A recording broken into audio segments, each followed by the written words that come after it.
This is The Hub on Hollywood, an iHeartRadio podcast. I'm your co-host, James Rojas. I'm the other co-host, Jamie Blanco. On this week's episode, we are back in the pit, baby. Season 2 is now streaming on HBO Max. This is the first thing I'm going to be doing after this podcast, watching the first episode. Okay. Some much more greater news related to that. I'm jazzed about this show. Jazzed. In case you couldn't tell, but I'm looking forward to that. We're also looking to our past childhood movie crushes. We've all had them, and a recent big A-list star who's rising in the ranks, he talked about his movie crushes growing up as well, so why not talk about our own? Right.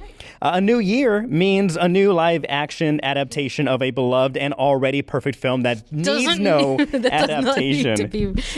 Absolutely not. The Screen Actors Guild naming their picks for Best Film and Television Cast, and a Wicked Scary Movie trailer, and more. And it is not a Wicked Part 3 starring Ariana Grande and Cynthia Erivo. Correct. No. But first, Jamie, CES is going on right now, underway in Las Vegas. You are aware of CES? I have been made aware of the Consumer Electronics Show. Excellent. This amazing thing that my son is also very interested in robots and AI. Kids are, they're getting younger and younger, like the more interest in all this. Kids are getting younger and younger every day. Younger and younger. We can't stop them. It's a real disease. It's the Benjamin Button effect. No, but the younger kids, seemingly the younger and younger they are getting into technology. Yeah. And technology is getting more involved into our own lives. That is because at the world's largest and most influential tech trade show, showcasing groundbreaking innovations, products, and future trends in the electronics industry. Artificial intelligence is front and center at this year's event, with all the households being turned into AI walking, talking, feeding machines. You name it. It's AI power now. Toasters, ovens, I watched a movie about this. You ever watch Mitchell's versus the Machines? I have. Yeah, and what happens? Robot uprising. There's chips in literally everything down to your toaster. And not the good crunchy and they type. come after you. No. At the end. Yeah. So I don't know how I feel about this, but okay, let's keep going. So basically, they're unveiling all their new goods and products that they're trying to sell you. The thing is, none of it works, or it's very useless at this point. For example, they have a lot of things like revolving around smart laundry, smart vacuum cleaners, like a very smart Roomba that can climb up stairs and whatnot. Smart glasses, which may be the most viable AI tech right now. But they also have smart robots that fold laundry. Did you see the video I sent you? Oh, yeah. Don't lie. You don't have to lie. I was a little busy. Explain the video to me. No worries. So basically, imagine Rosie the robot from the Jetsons. Yeah. But a lot slower on wheels, and it's trying to fold a towel, but it takes 15 minutes. Oh. But it's the future, and you can buy it now for $25,000 or whatever, but it's also operated by AI. Okay. So you're paying for this big robot, clunky robot that you have nowhere to store it. Where are you going to put it? Where are you going to charge it? But they're showing up all this technology and things that will solve your life or make your life easier, when I can put a towel away in 2 seconds, as opposed to charging, subscribing to a subscription, paying for that monthly service, and watching a robot bungle it and take 15 minutes to fold one towel. I don't know. It's making me upset. There's also walking side tables. So imagine if this table right here was able to walk up and walk around us. I mean, it'd be nice if it put itself away. I suppose, but But why does your table need to move? Why does your table need to walk? Why does your coffee table? You can't just go, shoot. You just can't push it 2 seconds with your finger? Why do I have to pay tens of thousands of dollars to have it move a few inches by itself? Right. So it makes no sense. And so it makes things more complicated, more expensive. And again, everything is going to be like a subscription service. But that has us looking back to our old friends cinema movies. And they've produced countless tales as old as time of the horrors of what AI can do, especially in the household. Before we get to this list, I just remembered one. Do you remember the Disney Channel movie Smart House? I did not see that one. It starred, oh my goodness, I'm blanking on her name. She was the voice of Leela on Futurama. She was also Pam. She was on Married with Children. She was the mom. Oh, I don't remember She her was name on right like How to Date My now. 8 Rules for Dating My Daughter. Anyway, great actress, great voice actor. Anyway, she was in that movie too. Basically, the house everything was smart and operated by one single AI engine, and eventually it became like a real life mother, like a virtual one, but tormented the family and put them and controlled them, and it was a terrible situation. Well, here's the other thing before we move on real quick. Just these smart devices that they've got going on in this. Like, you watch them, not only the folding one, but there's ones that cook, and then they're like, they throw your eggs everywhere, and then they fall over. It's like, we've got such a long way to go before these things are at all viable. No. But have you ever watched Barbie Dreamhouse? There's a cartoon that my daughter watches, Barbie Dreamhouse. Same thing. They've got the Barbie Dreamhouse, and everything is AI and computer and controlled. And does Barbie have to fight off the robots? Like, somebody hacks into the house, of course, and now it's going crazy. They always do. So, anyways, one last thing before we get to the movies, I did mention. Did you see they have smart companions also? So pet lap dogs that will like sit on your lap, and it'll use AI to pretend to be a dog and react to you, and eventually the goal is to have them actually walking around. So we're gonna have walking, sitting, jumping, lap dogs. I feel like maybe that could provide the most positive thing for people. Yeah, especially who are for lonely. maybe senior citizens. Yeah. They already do that with like stuffed animals, like legit, like just stuffed animals that may vibrate, because it does bring some comfort. And so make robots and sure, put AI in it, but to solve a current problem. There are many things that I don't have a problem folding my towel. Many people don't. And so don't work on that tech. Work on tech like maybe a bionic arm for somebody without an arm. Like use AI to like make somebody walk again. That'd be cool. Medicine, research. Yeah. And things like that. That is, I think, where AI belongs the most and can do the most good. But we don't need AI making movies. We don't need AI making music or art in any way. And really, how are we this far behind in 2026? 2026 that the cooking robot is just like, spazzing out, and like, and the folding robot takes 15 minutes. They're going to be cooking robots at Chipotle. They've been testing that out. So they have like a conveyor belt kind of a thing. Yeah. But it's a conveyor belt, but no AI, as far as I know. I could be wrong. Yeah, but just like robots. But you know what we are not wrong about is how about pay people. Come on. How about pay human beings. No, Anyways. Jamie, that's so dumb. Paying people a livable wage? Get out of here. Lame. My AI overlords, pay no attention to her. She know not what she say. But what we do say is that you should watch these other great movies where AI goes wrong. Okay. Beginning with Terminator 1, Terminator 2. Of course, the original. There are no more Terminators after that. Trust me. It's just stops at 2. Did you see iRobot with Will Smith? Yeah, I love iRobot. That robot Very was good. framed for murder. And then other actual robots did commit murder. He was sentient. Yeah, he can draw. It was actually a very good movie. Yeah, Yes. Ex Machina. Ex Machina. Actually, I love that one with our boy. Our boy. We know him. Yeah, we do. We know him. He's Oscar, Pedro Pascal's best friend, Oscar Isaac. Oscar Isaac. Yeah. So in that world, it shows the dangers of the creator. Yes. Who is the main evil and main antagonist of the beautiful AI woman robot. Yeah. And everything that she does to escape, and it's such a great psychological. It's a great movie. It's beautiful. Thriller. Great visual effects. The Matrix. Speaking about visual effects, the rise of the machines, artificial intelligence, starring Jude Law and Haley Joel Osment. Great movie. Blade Runner 2049. Chappie. That's trippy, chappy. Did you see Megan, or as some people say, I haven't Mithrigan? seen Megan, but I've heard a lot of it. Yeah. Yeah, Mithrigan. So basically, it's kind of like you are, instead of buying your child like what's that bear, the Roxbury bear that can talk to you, you're buying them we're not old at all. No, we're not old at all. A child robot that is sentient seemingly and can just apparently murder people and go on a rampage and do a little cute dance. Do you notice a cute dance? Yeah. Do you notice a common denominator here, a common theme between these movies? Maybe, perhaps. AI. A bit. Is it AI? No. Oh. I mean, well, yes. Yeah, okay. Yeah, but are these happy ending movies? I can't think of a good AI. Oh, there is one good one, I guess technically. That's the one with Robin Williams, where he plays a robot and then he becomes, he is a robot with artificial intelligence, and he wants to become a human. He wants to be a real boy. Yeah. And they put they make him into like a man with like right? Yeah, Bionicle Man.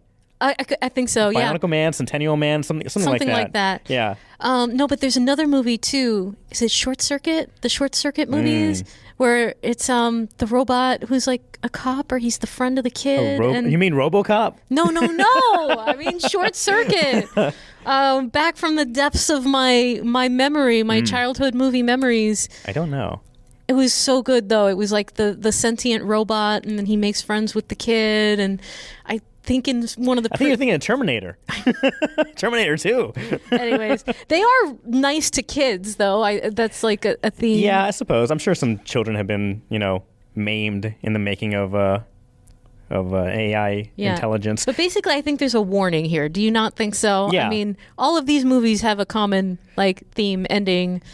Warning. Danger, Will Robinson, danger. Yeah. Watch out for the AI. Again, go look at CES reviews and clips that are on right now going on in Las Vegas, because some of these things that they're trying to sell to the people, it's bonkers. I don't like it. But speaking of smart devices, this is basically the main plot line, seemingly, of the new Toy Story 5 that's coming out.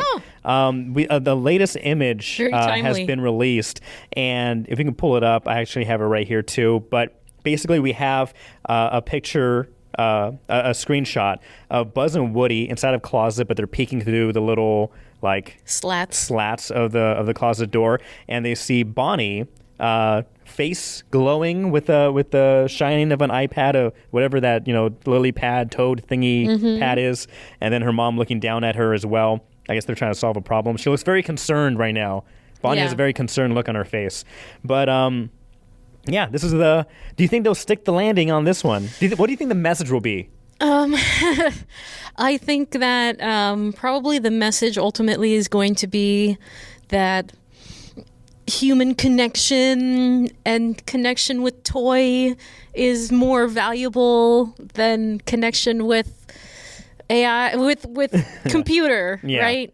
Than the screen, than that glow, and that, maybe the little girl is, gets super attached to it and she doesn't play with her toys anymore, but then they take her on an adventure to rediscover being a human child. And then the iPad has to find its way home, just like Woody and Buzz. Do you think the iPad's going to be sentient? I think it will be. Okay. I think Buzz and Woody and the rest of the toys are going to have like a face-off with the iPad. The iPad's going to be like... the villain? Yo, get out. You're extinct. Yeah. There's an extinction for you guys. And then, I don't know, it can't really defend itself, right? I'm sure it could spin, it can hop. I don't know. You think it can hop? Yeah. Man. Well, with these companies nowadays, I would not be surprised if they built in a hopping feature for the iPad. In case you left it in the opposite room, it just finds you wherever you are. It's like, hey, turn me on, play with me. No. But what we are saying, yes, Jamie, too, is local filming, local work, local productions, and local events. So right now, not a ton of work going on. Dead of winter. It's a little cold outside. Wicked cold. It's a little bit of ice. Yeah. A little bit of snow every day. But there are some events that people should know about, especially if you are an indie filmmaker, if you are up and coming. The SAG Indie organization is having a low-budget film contract workshop. Where they're going to talk about the entire process of how to get your film funded and made. That is going to be Friday, January 16th from 1 to 2. You can RSVP on their website, sagindy.org. Another great organization that local indie filmmakers should know about, Stowe Story Labs. They've got a few things coming up. They're calling for submissions for their 2026 Writers' Retreats, which the early bird deadline is January 31st. They also have a Producers Lab workshop coming up. So that is Stowe, STOWE, Story Labs. You can check them out. And another great organization, I really want to get them on for an interview, the Shauna Foundation.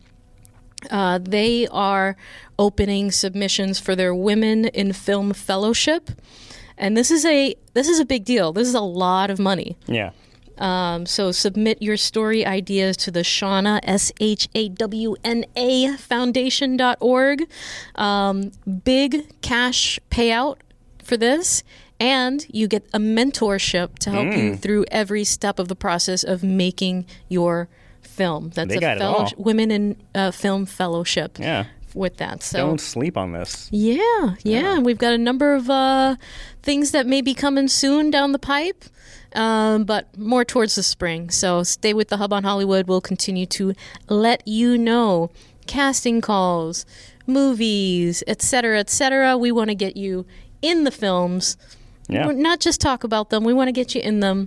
And James, where can people find us? You can find us anywhere and everywhere. If you're watching us right now on YouTube, thank you very much. Be sure to like and subscribe and join the conversation down in the comments, especially your thoughts on AI and what you would or would not need in controlled by AI in your household. Also, you can listen to us on any of the major podcasting streaming services like iHeartRadio, Spotify, Apple Podcasts. That was lovely. Thank you. Wherever you get your podcasts, we are there, and we are also there on the social medias at Hub on Hollywood. I have a quick question for you, James. Ask just away, random. Jamie. Yes. I will give you so much money.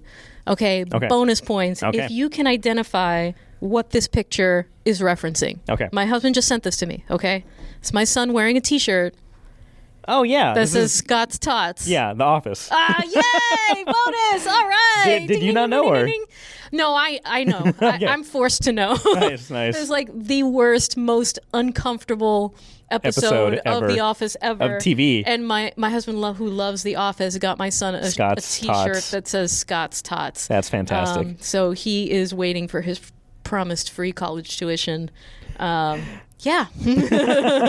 That's a good photo. I love that. My wife and I, we just gave each other, and she gave her brother like Simpsons themed shirts. Some of them was like very obscure Simpsons references. Yeah. And I got my wife like a Pin Pals, the bowling shirt that Homer and his friends have. Yeah. There's also the Isotopes, like baseball team. It's like, I don't know, we like that. Shirts are fun. I like that. Exactly. This Yay. just in. Shirts are fun. Just in. Yeah. But you know what else is just in? The news of not only how that Tangled is going to be made into a live action adapted film, but they've also announced the cast who will be filling the roles of. They do look great, to be fair. Yeah, they don't look bad. So we have Australian actress Tegan Croft, who will be playing Rapunzel, let down your hair. And then we're going to have, from Zombies, the Disney Channel's musical Zombies, Milo Manheim? Manheim? I think so. Okay. Milo, come on the podcast and let us know how you pronounce your name. But he's going to be playing Flynn Rider. And just by this photo right here, Jamie, I think that looks like a smolder. That looks smoldery. That looks pretty smolderish. Yeah. I was maybe, I think it could work. I think it looks a little different from maybe what I would be expecting for a Flynn Rider. Maybe. But but they don't look, they're very attractive people. So you put them in a movie, you should be fine. Yeah. The thing is, as you know, Jamie, as you know, is what's that? Tangled. It's a great. Have you watched Tangled? I love Tangled. I love Tangled. It's a great movie. She loves it so much. Oh my God, I'm so excited. I'm just throwing things everywhere. But yeah, I love Tangled. It's a very fun movie. My daughter actually watched it as well, and she enjoys it very much. And it's a fun movie, great animation, nice fun story, moves at a quick pace. The villain's a very good villain, the mom. I call her Mother Dearest. But yeah, so of course, Disney is going back to the Disney well. Forget the Disney vaults. Go back to the well and bringing up a new movie that no one asked for. Nobody is asking for it. Nobody's asking for it. But guess what, Jamie? What? Wait, I've got something for you too. But yeah, go ahead. It's going to make $1 billion. Oh, yeah, I know. It's not going to be a good movie. It's not going to be either a good movie or it's going to be a shot-for-shot remake of the original. Yeah. And it's going to make $1 billion. Yes. So maybe we're wrong. Maybe we're wrong. Are we though? In our hearts? So. Maybe. No. Listen, James, but yes. I texted you this the other day, and I just would like your live reaction to my 6-year-old daughter. Yes. Saying that she likes the Lilo and Stitch live action more than the original cartoon. Your daughter's wrong. Your daughter's wrong. I hardly ever say that 6-year-olds are wrong. But your daughter is. Now hear me out. She used to go reconditioned. We have a camp for her. No, but hear me out. do you think if it was reversed, because you did the old Jamie trickaroo, switcheroo, where you show them the live action first and then you show them the classic perfect one. Do you think if you showed the vice versa one, like, do you think your daughter will like the animated version over the live action? I don't know, because when I showed her the cartoon, she's like, I feel like she identified with the little girl who played Lilo more than the cartoon, because she thought that she was so cute. And so I don't know. I don't know. My daughter's watched Lilo and Stitch, the animated version. She's going to be banned from watching the live action one. But if and when she does, I'll let you know how she feels about it. But lastly, to wrap up the Tangled. We're getting all tangled up in this. All tangled up here. There's a rumor out there. This is probably not true, but there's a rumor that Sabrina Carpenter. We're going to proliferate it. I know. We're going to keep spreading this because that's what we do on the Hub on Hollywood. But I think this is a harmless rumor. But the rumor is Sabrina Carpenter was in the running to play Rapunzel in Tangled. But sources say those who are making the movie think that she's just too beautiful. She is a little too. She you throw your phone again? Doesn't have the exact. I don't know what I'm saying here. I'm just gonna get out of here. How can you be too beautiful? But she doesn't have the exact a few look. of us know what it's like to be too beautiful, I know. so Sorry, we understand. Sabrina, we got you. But listen. Yes. I don't know. I think she just doesn't have that look for this character. That's all. I think she has the charm and the personality. Certainly. Because Rapunzel is very quirky. Quirky. And Sabrina Carpenter can also dial that up and down. Yeah. So I think, does she need to be in everything? No. At the end of the day, who cares? She can do the soundtrack. There we go. There we go. She can do the soundtrack. Speaking about sounds... There's a new movie coming out in March, A24 film called Undertone. And I saw this, I first saw people kind of rumbling like, oh, this is a scary ass movie. I guess it showed at some festivals earlier last year or late last year. And so I was like, okay, and the trailer had just dropped. And so this was like 2 days ago, and I watched it maybe 2 hours after it got uploaded to YouTube. And the audio, the video for this teaser is only audio. It has a wavelength, and I'll show you right here. And as I was watching this, I got home from work, went in my room, laid on the bed after, I'm tired, but I want to watch my stuff. So I'm watching this, and I see, oh, there's a trailer. Let me put it on. The only person at home is me and my cat, right? I start playing this, and I don't get really spooked at all. But it starts playing, and I'm like, okay, this is kind of creepy. This is weird. And then I started hearing noises in the house. I'm whoa, I paused it. It's like, is that the video or there's to hear creaking around? And so, no joke, halfway through this, I got up, looked around. It's like the cat's sleeping. Okay, the cat would be under a couch. Started playing with your head. Yeah, and so it started playing with my head. And so I'm going to play a little bit. Okay. It's like 2 minutes, 30 seconds long. I'll play a little bit. Okay. But it is kind of trippy. So... here is Undertone teaser trailer. The official trailer also dropped. I recommend watching both, but here is a little bit of the teaser. Just listen.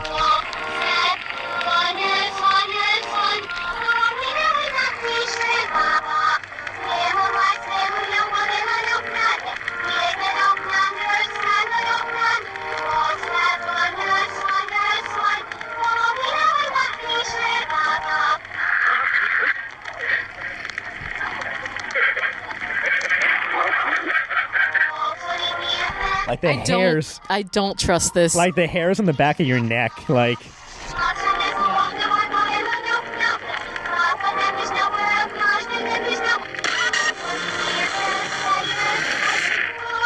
I don't trust this, James. I don't trust this. So we'll just stop that right there on that image of this kind of freaky kind of person right now. But yeah, so everyone listening on the podcast, you're welcome. I'm watching this on my bed and listening to this. I'm watching these images of this painting, flash back and forth and whatnot. Yeah. And I'm like, I think something's in this house right now. And so, the frequencies of sound. It's all played backwards too. So this is how crazy I am. So I downloaded the video, downloaded the audio, and crazy. I went into my editing software and I flipped it and reversed it. I flipped it and reversed it, just like Missy Elliott. Yeah. And it's like Baba Black Sheep, but in interspliced throughout it is like some weird like, she's here, or it's like, where'd she go? Kind of like with those kind of things. A lot more creepier than I just did, but it's like, it's very creepy. Is that it's like Fat Albert. Yeah, Fat oh Albert. He's come back. No, but and so like this has piqued my interest, and I watched the trailer. Yeah. And I recommend that you watch the trailer as well because it actually like goes over the plot line. But basically, what the plot is about, it's about a. This is a continuation of the tone. Yeah. So a podcast host covering spooky content moves into the care center for her dying mother. When sent recordings of a pregnant couple's paranormal encounters, she discovers their story parallels hers, each tape pushing her toward madness. And so this is really good marketing. Yeah. I love that because it creeped the heck out of me, and I hardly get spooked by like anything. Yeah. So this you guys over at Undertone, A24, good job. I feel like I have a headache now after listening to that. It's trippy. I know. I wonder if there's something like legit in there. You know what I mean? Because there are different frequencies that can do things to your body. Yeah. Like, what if they're like slipping something in there to like legit make you like stressed out? Yeah, like stress your body. Your heart rate go up. Hairs at the back of your neck stand up. There's definite psychological warfare going on. I think I'll be skipping this one. Oh man, but you know what? We won't be skipping, especially me. Is The Pit Season 2. It's back, baby. And it's on HBO Max. I can't wait to watch it.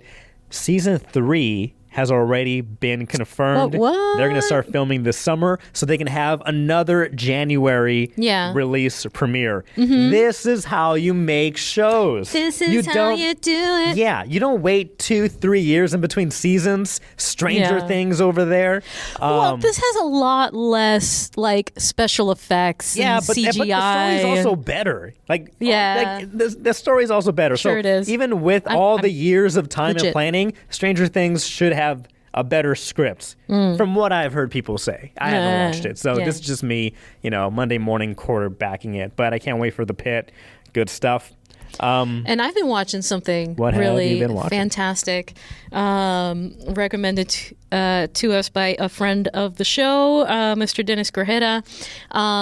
Boots just came out on Netflix, in 2025, 90% on Rotten Tomatoes, and it is about a gay man who joins the Marines in 1990 during Don't Ask, Don't Tell.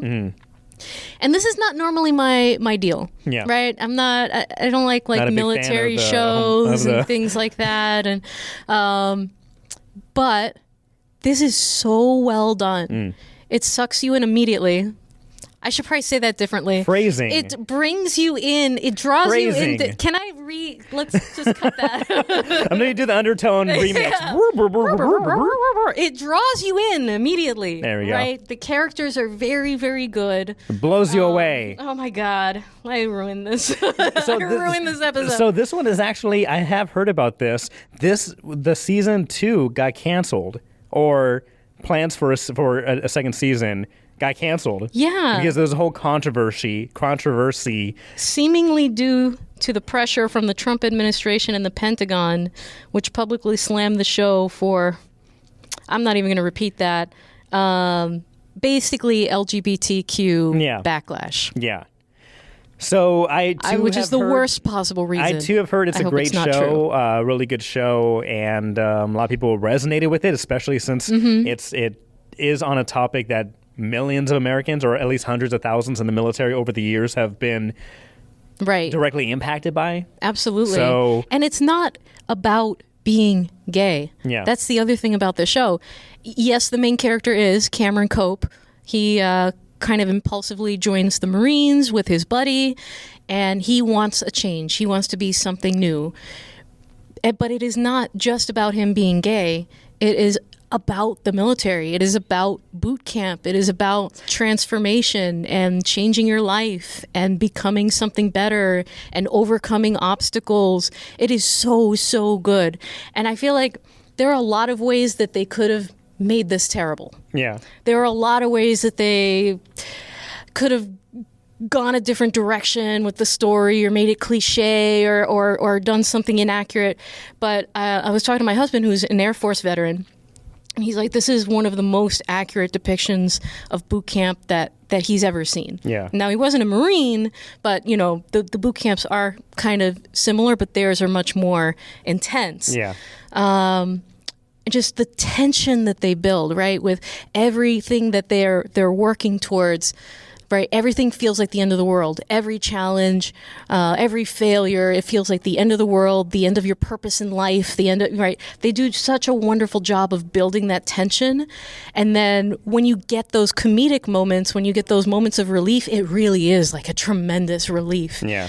And it just feels all that much better when you get it. So the actor who plays Cameron Cope does a fantastic job. And another thing that they do really well are there are these moments where he talks to himself, and it's literally a double of him, right? So that he is doing two full extra performance, right? He's doing an extra performance with himself. And the one that is his conscience, that is his inner self, is like the most liberated form of himself, is the truest form of himself, while he's out in the real world struggling to survive. And I just thought that was a really interesting way of doing that, and really effective and really enjoyable in watching. And he's just so charismatic, and you root for him from the very beginning, and you come to care about this person so much, and all of the other characters, quite frankly, who are all kind of like assholes in the beginning, and then you see that slow progression towards them becoming a team, becoming that brotherhood building, and everything that they've gone through. Did you say that you finished the series, or you're in it? I tore through it. I'm already done. It's 8 episodes long. And yeah, in like 3 days, I could not stop watching. So it was amazing. Unfortunately, with how in real life the show ended, does the season end on a cliffhanger? It does end on a cliffhanger. It ends on a cliffhanger. Yeah. I hope that maybe someone else picks them up, and that they continue producing it, because it is an excellent, excellent show. So check out Boots, Netflix. Boots on Netflix. Go check out Boots on Netflix. And again, I heard good things about it. So unfortunately, it is what it is. At least right now. It is. 2026. Yeah. Let's pivot. Let's do a hard pivot. Like so. The SAG Awards, the Actors Awards is what they call them now, right? That's right. The Actor Awards nominations are out.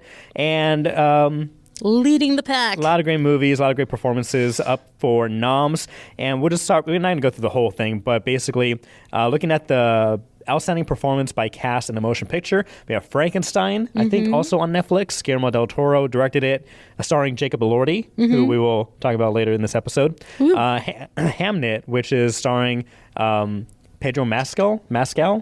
Pedro Pascal, right? Not right, Pedro Pascal. Right. Pedro Pascal.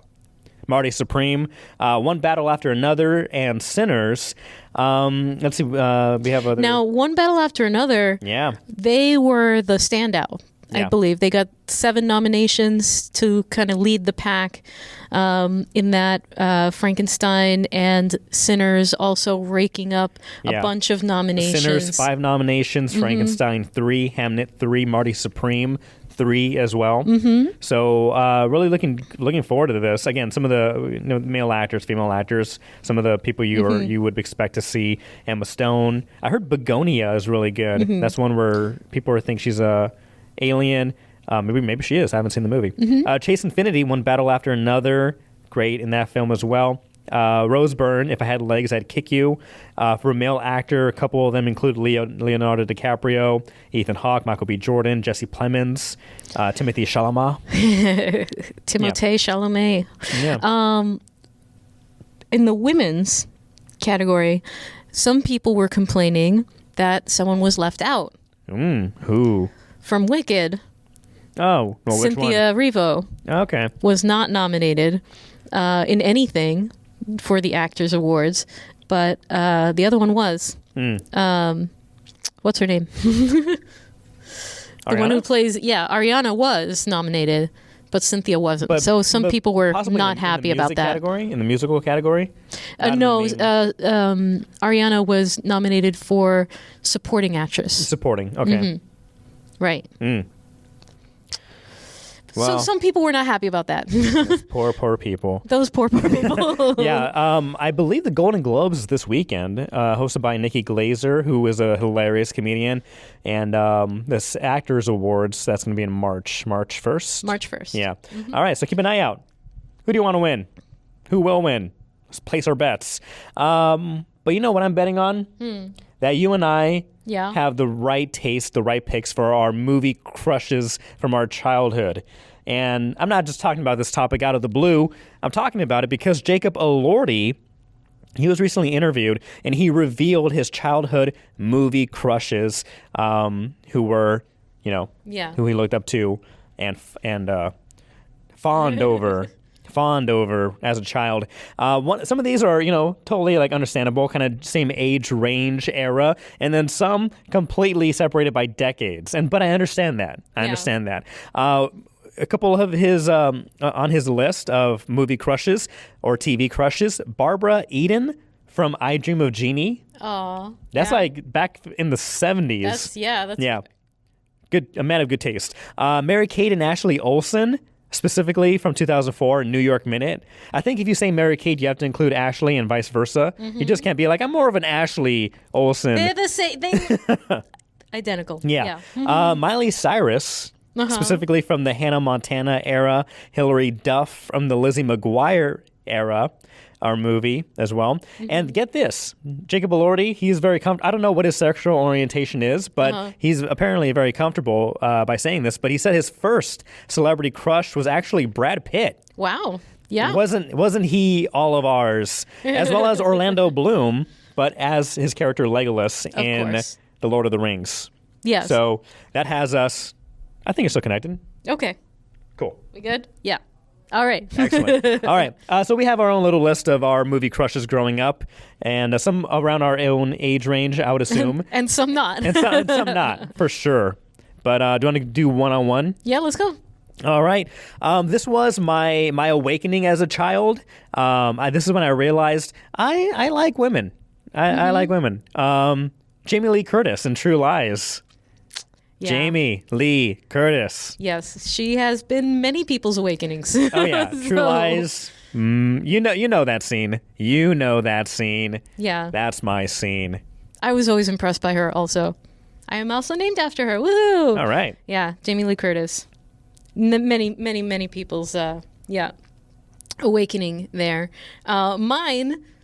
Very first awakening, very first celebrity crush, and still to this day, the man of my heart. Anyone who knows me knows Harrison Ford. Harrison Ford. And your boy. My boy. I love him. My secret, imaginary, elderly boyfriend. And somebody recently asked me a question about Harrison Ford. They're like, "Oh man, would you like do him? Would or you whatever? Totally do him? Right? Who asked you that? I won't name names. Okay. But it's it's not about that, dude. I love him. Yeah. I love him. Yeah. Okay. Inside and out. Inside and out. That's till death do you part. And young and old, skinny, fat, whatever. He's just an amazing. You love his soul. Person. Exactly. I love his soul. So just want to put that out there. Okay. I want you to. I love Harrison Ford. What? I want to put on who asked you that? Will you tone? Yeah. But look, from 9 years old.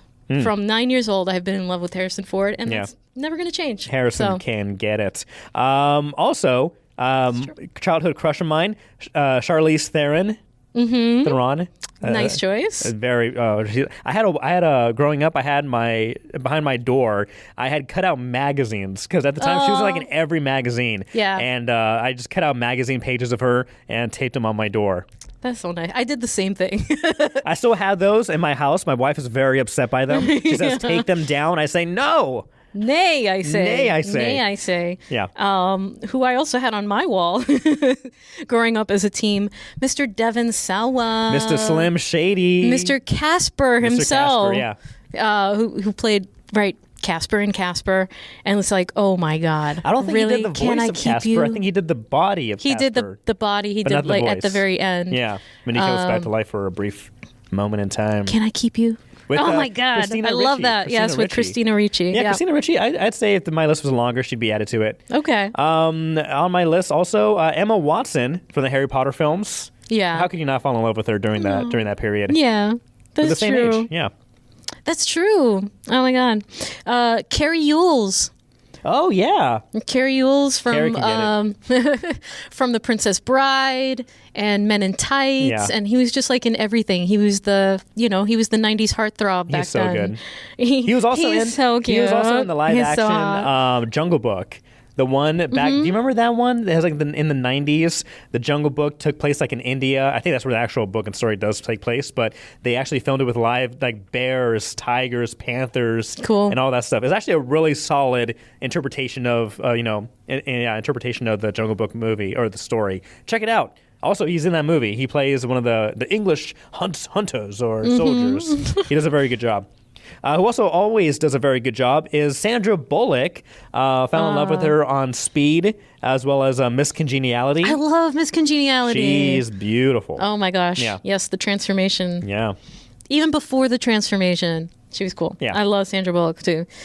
Mr. Chris O'Donnell, Chris O'Donnell. who played Robin. Yeah. In the Batman movies back then. That's a good 90s. That's a good 90s crush. Yeah. Oh my God. Was that Chris 90s or O'Donnell. early 2000s? Maybe it was around. I It's think like it was late 99, 90s. Yeah, it was like that. 98, Yeah, 99 kind of time. But yes, Chris O'Donnell, his beautiful eyes.